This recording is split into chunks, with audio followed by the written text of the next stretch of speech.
Maraming salamat sa ating minamahal na Vice Mayor. Una, bago ko banggitin mga pangalan nitong ating mga special na bisita, salamat sa Diyos. Salamat sa Diyos. Karoon tayo ng pagkakataon na makapaglingkod sa kapwa. Sapagkat halos lahat ng naparito, kundi halal, ay bahagi ng pamahalaan. Many are called, but few are chosen. As like, sabi nga sa salitang English. Kaya salamat sa Diyos sa pagkakataon na tayo'y nabigyan na maglingkod at magmalasakit sa ating minamahal na Vice Mayor Chief, sa ating Congressman sa District 5, Congressman Erwin Cheng, Congressman Ernest Benicio, nagbigay din ng kanyang representative dito, at sa ating Direktor ng Manila Health Department, nakasama natin din noong kasagsagan ng pandemya, Direktor Grace Padilla, at yung aming sa likod sila kung sila 7 direktor. Ito na direktor na mausok din sila ng office ng MXC Hospital mga konsyel natin or Manila City Hall Hospital. Ito na po, kasi 7 na ang hospital natin sa lungsod ng Manila. And special mention ko lang, at the end of the day, this will incur cost, this will incur resources to having the effective delivery of our... Pwede bang lakasan yung palakpak ninyo sa PGH?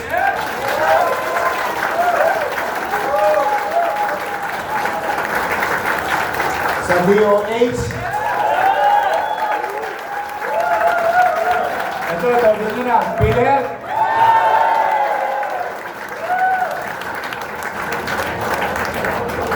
Nakasalasan ninyo dahil ako mangangarap at hindi ako titigil mangarap. Unang-una, wala naman tosgas yun. But with the help of people, like the doctors, specialists, or individuals in their respective fields of undertakings na magaling, natutuwa ako. Long overdue. Sa totoo lang po, nung naikatagto, nandyan ang MRI machine. Pero pag tinanong mo yung mga barangay chairman natin na naparito at mga kapitbahay natin, wala silang idea na may MRI machine tayo.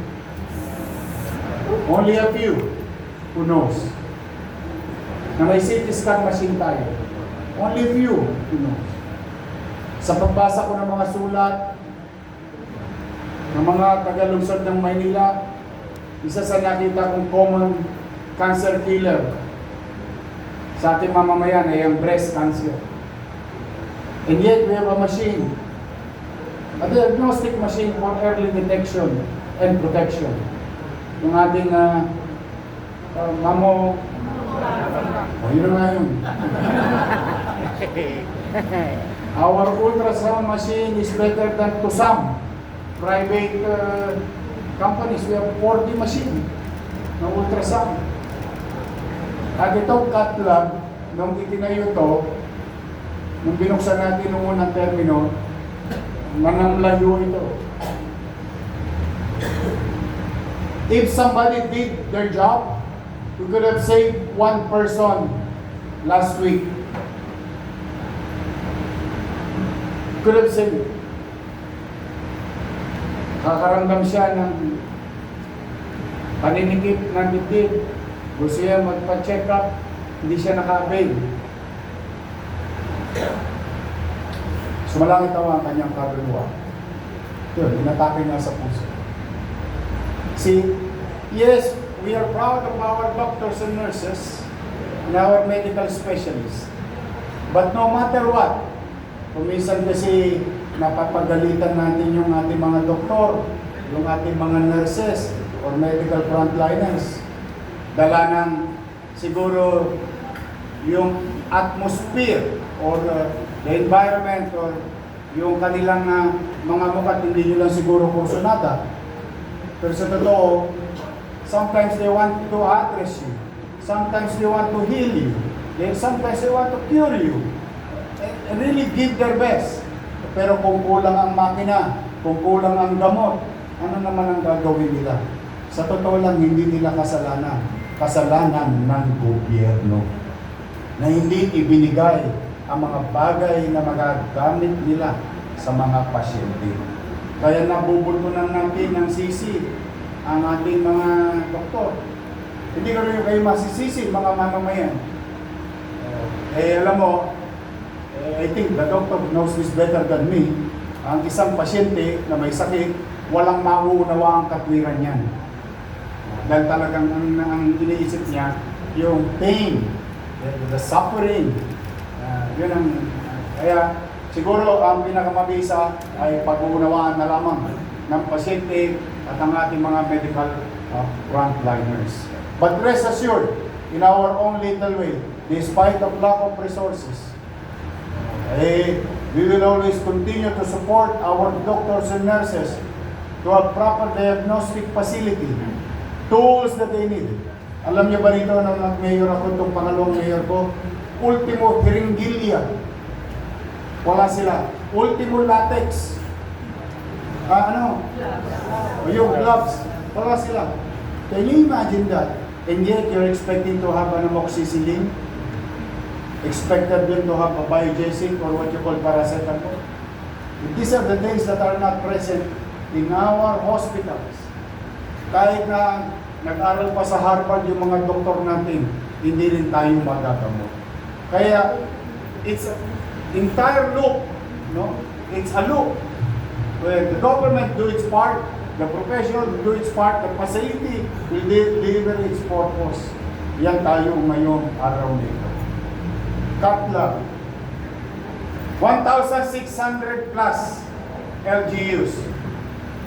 Maghanap kayo kung may catlab sila.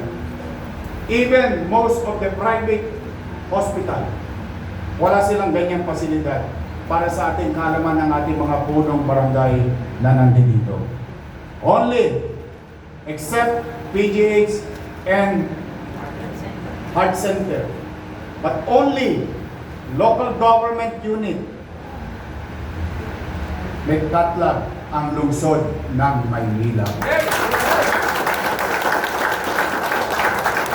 Today is the start of long journey because today we're going to deliver an angiogram and hopefully later on through the skills and knowledge of our doctors magkaroon tayo ng angioplasty sa tulong ng ating mga partner PGH, Heart Center, DOH, hopefully, and other specialists from the private sectors. Sa Maynila, pahabaan ng buhay. Yan ang gusto ko. Gusto ko malusog. How I wish. But it needed. Kung kinakailangan, sana these things must be made available. Kaya sa ating mga kasamahan, kakusihal na nandito, sulit bang magsesyon kayo kahit bumabagyo? Yes! Para lang sa kaalaman ninyo, kahit Sabado, minsan pinapapasok ko pa yan sila kasama ng mga department head ko. We will not stop in our own little way. I always try to tell them, many are called, but you are chosen. You were given a chance by God to be of service to others. At tayo, tulad na rin ang nasabi ng mga matatanda natin, para lang tayong hanging dumaan sa mundo pagdating ng araw. But while we are sa loob ng public service, create a mark so that the next generation have something to follow. Katulad ng ginawa ni Mayor Lacson at ni Mayor Villegas, kung saan tayo nakatayo ngayon. That was 50 years ago. But those mayors of the city of Manila inspired other cities to do the same. And that's why we continue to honor them, immortalize them in our own little way sa present population ngayon. So that we'll be reminded that kapag kayo ay nagbuti sa inyong kanya-kanyang tungkulin at gawain, the next generation will immortalize you the same thing that we're doing to Mayor Lacson and Mayor Villegas. Kaya may ospital ng Maynila, kaya may pamantasan ng lungsod ng Maynila dahil sa mga alkalde ng lungsod ng Maynila. Yon yung dalawang tao. At nabanggit na rin